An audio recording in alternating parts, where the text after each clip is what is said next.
क्या सच में इस संसार में कोई किसी का नहीं होता, या यह सिर्फ एक कड़वा वाक्य है जिसे हम सुनते तो है लेकिन दिल से स्वीकार नहीं कर पाते। जरा एक पल के लिए रुक कर सोचो, जिसे तुम आज अपना कहते हो, जिसके साथ तुमने सपने देखे हैं, जिसके बिना तुम्हें लगता है कि तुम्हारी दुनिया अधूरी है, क्या वो हमेशा तुम्हारे साथ रहेगा, या फिर एक दिन ऐसा भी आएगा जब वही इंसान तुम्हारी जिंदगी का सिर्फ एक हिस्सा बनकर रह जाएगा। जब तुम इस दुनिया में आए थे तब तुम्हारे साथ कौन था? ना कोई रिश्ता, ना कोई पहचान, ना कोई अपना। तुम अकेले आए थे, लेकिन धीरे धीरे तुमने हर चीज को पकड़ना शुरू किया। तुमने कहा, यह मेरा है, यह मेरे लोग हैं, यह मेरी दुनिया है। और यहीं से शुरू हुआ एक भ्रम। श्री कृष्ण का ज्ञान हमें यही बताता है कि इस संसार में जो कुछ भी दिखाई देता है वह स्थायी नहीं है। हर चीज बदल रही है, हर रिश्ता बदल रहा है, हर इंसान बदल रहा है। लेकिन इंसान क्या करता है?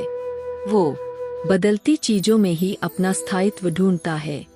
वह चाहता है कि जो आज उसके पास है वह हमेशा रहे, और यही चाहत धीरे धीरे मोह बन जाती है, और यही मोह एक दिन दुख का कारण बनता है। तो सवाल वही है, क्या सच में कोई किसी का नहीं, या हम ही सच्चाई को समझने से डरते हैं? इंसान जब जन्म लेता है तो वह बिल्कुल खाली होता है। उसे नहीं पता होता कौन अपना है, कौन पराया।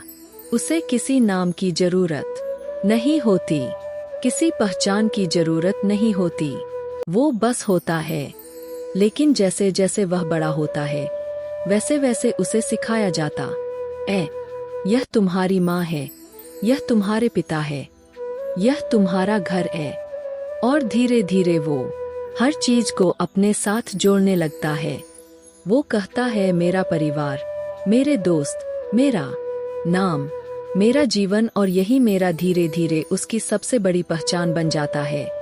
लेकिन क्या तुमने कभी सोचा है कि यह मेरा आखिर है क्या?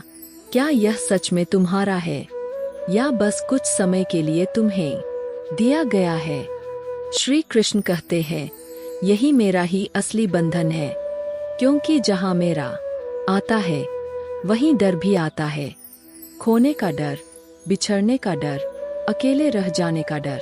और यही डर इंसान को अंदर से कमजोर कर देता है। वो हर वक्त सोचता है, कहीं यह रिश्ता टूट ना जाए, कहीं यह इंसान दूर ना हो जाए, और इसी डर में वो खुद को खो देता है। असल में जिसे तुम मेरा कह रहे हो वो कभी तुम्हारा था ही नहीं। वो बस कुछ समय के लिए तुम्हारी यात्रा का हिस्सा बना है। तुमने कई बार सुना होगा कि यह दुनिया माया है, लेकिन क्या तुमने कभी रुक कर सोचा है कि माया का असली मतलब क्या है? क्या माया सिर्फ एक भ्रम है, या कुछ और गहरा?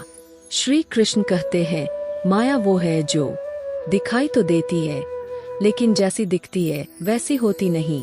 मतलब जो आज तुम्हें बहुत मजबूत लगता है वो कल बदल सकता है। आज जो रिश्ता तुम्हें सबसे सच्चा लगता है वो समय के साथ बदल सकता है। आज जो चीज तुम्हें बहुत जरूरी लगती है वो कल बेकार लग सकती है। यह शरीर जिसे तुम अपनी पहचान मानते हो एक दिन खत्म हो जाएगा। फिर भी इंसान इन्हीं चीजों को पकड़ कर बैठ जाता है। वह सोचता है यही सब कुछ है। भगवत गीता यही सिखाती है कि जो बदलता है वो सत्य नहीं हो सकता। सत्य वही है जो हमेशा एक जैसा रहता है। लेकिन इंसान क्या करता है? वो बदलने वाली चीजों में ही अपनी पूरी खुशी ढूंढता है, और जब वही चीज बदल जाती है तो वो टूट जाता है। असल में माया हमें धोखा नहीं देती, हम खुद माया को सच मानकर खुद को धोखा देते हैं। और जब यह भ्रम टूटता है तो हमें लगता है कि हमारी दुनिया ही खत्म हो गई। अब एक बहुत गहरा सवाल जो हर इंसान को खुद से पूछना चाहिए, अगर यह सब बदल रहा है तो फिर मैं कौन हूँ? क्या मैं यह शरीर हूँ जो हर दिन बदल रहा है, या मैं कुछ और हूँ जो कभी नहीं बदलता? भगवत गीता में श्री कृष्ण अर्जुन से कहते हैं कि इंसान का असली स्वरूप शरीर नहीं बल्कि आत्मा है, और आत्मा ना कभी जन्म लेती है ना कभी मरती है। वो अजर है, अमर है, शरीर बदलता है। जैसे इंसान पुराने कपड़े छोड़कर नए पहनता है, वैसे ही आत्मा एक शरीर छोड़कर दूसरा धारण करती है। अब सोचो, अगर तुम यह शरीर नहीं हो तो शरीर से जुड़े रिश्ते कैसे हमेशा के हो सकते हैं? जिसे तुम माँ कहते हो, जिसे तुम दोस्त कहते हो, जिसे तुम अपना कहते हो, यह सब इस शरीर से जुड़े रिश्ते हैं। और जब शरीर ही बदल जाएगा तो यह रिश्ते भी बदल संगीत जाएंगे। इसीलिए श्री कृष्ण कहते हैं, समझदार व्यक्ति किसी के आने पर बहुत ज्यादा खुश नहीं होता और किसी के जाने पर बहुत ज्यादा दुखी नहीं होता, क्योंकि वह जानता है कि यह सब एक यात्रा है। लोग मिलते हैं, कुछ सिखाते हैं और फिर आगे बढ़ जाते हैं, लेकिन जो हमेशा रहता है वह है तुम्हारी आत्मा। तो असली सवाल यह नहीं है कि कौन तुम्हारा है, असली सवाल यह है कि क्या तुमने खुद को पहचाना है। अब एक बहुत गहरा सवाल, अगर इस संसार में कुछ भी स्थायी नहीं है तो फिर यह रिश्ते बनते ही क्यों हैं? क्यों कुछ लोग अचानक हमारी जिंदगी में आते हैं और इतने खास बन जाते हैं कि उनके बिना सब अधूरा लगने लगता है? क्या यह सब सिर्फ एक इत्तेफाक है या इसके पीछे कोई गहरा कारण छुपा है? श्री कृष्ण कहते हैं, इस संसार में कुछ भी बिना कारण नहीं होता। हर मुलाकात, हर रिश्ता, हर जुड़ाव सब कर्म का परिणाम है। जिससे तुम्हारा कोई अधूरा कर्म होता है, वही इंसान तुम्हारी जिंदगी में आता है। कभी वो तुम्हें खुशियां देता है, कभी तुम्हें सबक देता है और कभी तुम्हें दर्द देकर चला जाता है।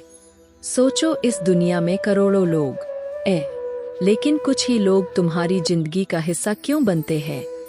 क्यों कुछ लोग तुम्हें बिना कहे समझ जाते हैं और कुछ कभी समझ ही नहीं पाते? क्यों कुछ रिश्ते सालों तक चलते हैं और कुछ समय में ही खत्म हो जाते हैं? क्योंकि हर रिश्ता एक कर्म का हिसाब है। जब तक वो हिसाब बाकी है, रिश्ता बना रहता है, और जैसे ही वह पूरा हो जाता है, रिश्ता अपने आप खत्म हो जाता है। यही कारण है कि कई बार लोग अचानक हमारी जिंदगी से चले जाते हैं, बिना किसी वजह के, बिना किसी जवाब के, और हम सोचते रह जाते हैं कि आखिर गलती कहाँ हुई। लेकिन सच्चाई यह है, ना गलती तुम्हारी थी ना उनकी, बस वो रिश्ता अपने अंत तक पहुंच चुका था। भगवत गीता यही सिखाती है, रिश्तों को पकड़ कर मत बैठो, उन्हें समझो, उनसे सीखो और आगे बढ़ जाओ।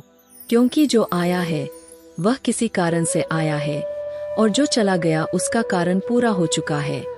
अब उस सच को समझो जिससे हम अक्सर भागते हैं। दुख हमें संगीत इसलिए नहीं होता कि कोई हमें छोड़कर चला गया। दुख हमें इसलिए होता है क्योंकि हमने उसे हमेशा के लिए अपना मान लिया था। हमने सोचा यह रिश्ता कभी नहीं टूटेगा, यह इंसान हमेशा हमारे साथ रहेगा। लेकिन क्या कभी तुमने सोचा है कि यही सोच सबसे बड़ी गलती है? श्री कृष्ण कहते हैं, समस्या रिश्तों में नहीं है, समस्या है उनमें डूब जाने में। तुम रिश्ते निभाओ, पूरे दिल से निभाओ, लेकिन खुद को मत खो। तुम प्यार करो, लेकिन यह उम्मीद मत रखो कि सामने वाला भी हमेशा वैसा ही रहेगा, क्योंकि जैसे ही उम्मीद जुड़ती है वैसे ही दुख का बीज भी बो दिया जाता है। भगवत गीता का सार यही है, कर्म करो लेकिन फल से मत जुड़ो। अब इसे रिश्तों में समझो, तुम सच्चे रहो, तुम ईमानदार रहो, तुम अपना कर्तव्य निभाओ, लेकिन यह तुम्हारे हाथ में नहीं है कि सामने वाला क्या करेगा। और जब तुम यह समझ जाते हो तो तुम्हारे अंदर एक गहरी शांति पैदा होती है। अब तुम किसी को पकड़ कर नहीं रखते और किसी के जाने पर टूटते भी नहीं। तुम बस अपना रास्ता चलते हो, और यही है असली आजादी, जहां तुम रिश्तों में रहते हुए भी उनके बंधन में नहीं बंधते। डिटैचमेंट इस शब्द को अक्सर लोग गलत समझ लेते हैं। उन्हें लगता है कि डिटैच होने का मतलब है सबसे दूर हो जाना, लेकिन सच्चाई इससे बिल्कुल अलग है। डिटैचमेंट का मतलब है अंदर से इतना मजबूत हो जाना कि कोई भी परिस्थिति तुम्हें हिला ना सके। तुम रिश्तों में रहो लेकिन अपनी शांति उनके हाथ में मत दो। तुम लोगों के साथ रहो लेकिन अपनी खुशी उन पर निर्भर मत करो, क्योंकि जब तुम किसी पर निर्भर हो जाते हो तो तुम अपना कंट्रोल खुद से खो देते हो। भगवत गीता यही सिखाती है कि जो व्यक्ति संभाव में रहता है, खुशी आए तो वह बहकता नहीं, दुख आए तो वह टूटता नहीं, वो स्थिर रहता है और यही स्थिरता उसकी सबसे बड़ी ताकत बन जाती है।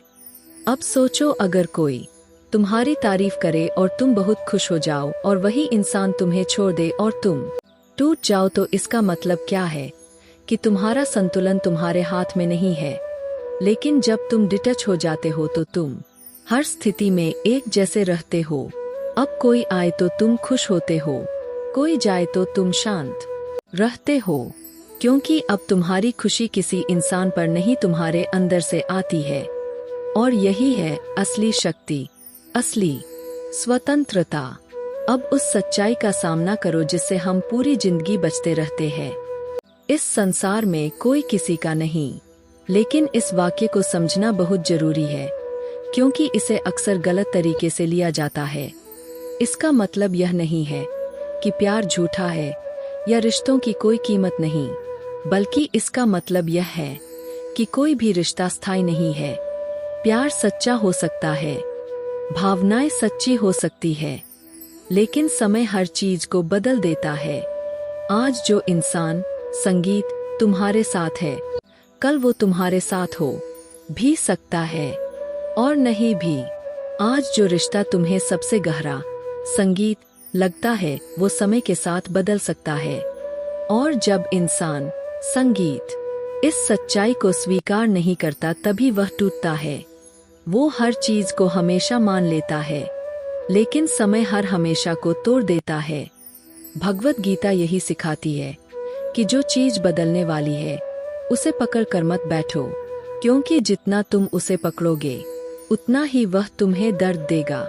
सच्चाई यह नहीं है कि कोई किसी का नहीं, सच्चाई यह है कि कोई भी हमेशा के लिए किसी का नहीं।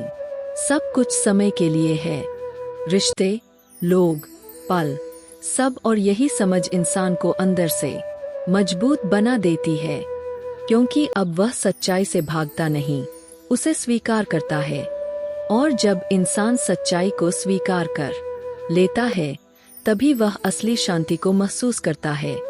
अब जब तुम यह सब समझ चुके हो, तो असली सवाल यह नहीं है कि सच क्या है।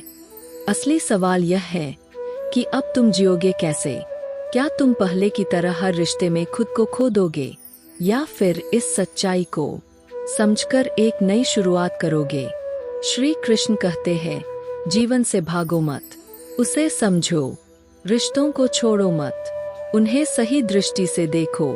प्यार करो लेकिन खुद को मत खो, निभाओ लेकिन खुद को मत भूलो, क्योंकि असली संतुलन यही है।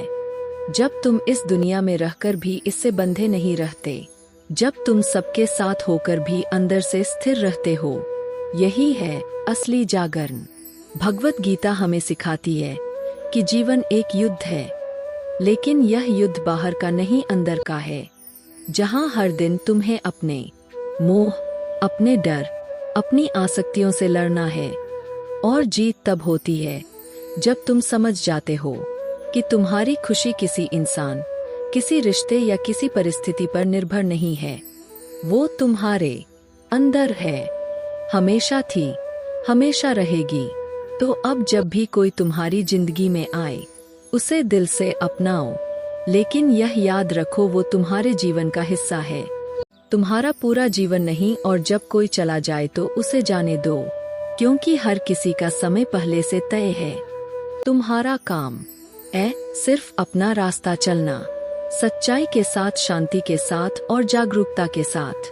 याद रखना, इस संसार में कोई किसी का नहीं, फिर भी हर कोई किसी कारण से जुड़ा है, और तुम सिर्फ एक रिश्ते से बंधे हो। अपने असली स्वरूप से उसे पहचान लो, बाकी सब अपने आप स्पष्ट हो जाएगा।